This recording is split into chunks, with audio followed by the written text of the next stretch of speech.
Finding, applying and saving transitions with Boris Continuum Complete is really straightforward. If we come into our effects and take a look at the BCC Transitions here, you'll see all the different transitions we have to work with. And for this example, I'm just going to take a swish pan.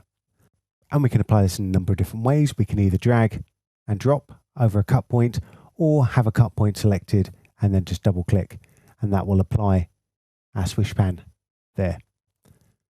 And of course, we can manipulate the duration of the transition in the normal sorts of ways. So say we want this only to last 16 frames instead. We'll just do that there, or use the transition manipulation tool.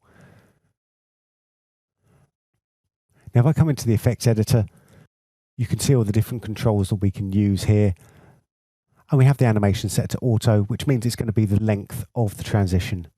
And what we can also do, if we have the UI widgets turned on, directly within the viewer, we can manipulate how the transition progresses. So here we have an ease in.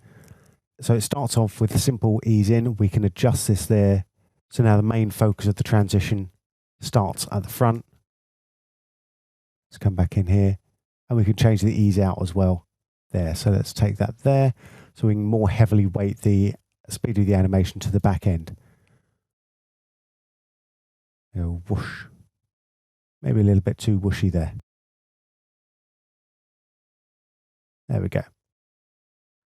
And we don't want the UI widgets on at any point, we can just turn them off there. With the switch pan, I can also change up things like the direction and add in any sort of blur extras here as well.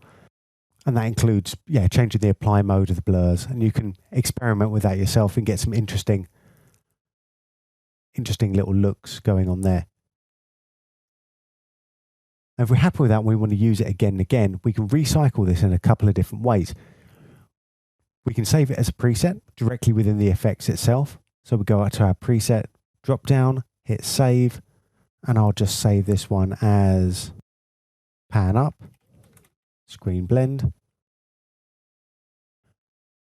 Then if we have a look, even in the effects browser here, I now have my new pan up, screen blend available to me right there. Let's cancel that one out. Another thing we can do is we can add this directly to the quick transitions here.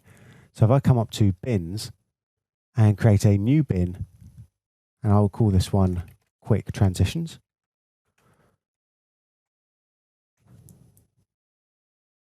Let's open up my bin here.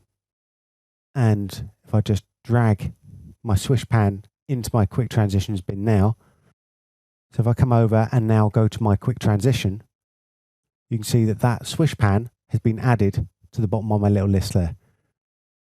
And I'll hit add, and that's now remembered that transition with all of the customization that I added to it. Pretty cool. And those are the basics of transitions with Boris Continuum Complete.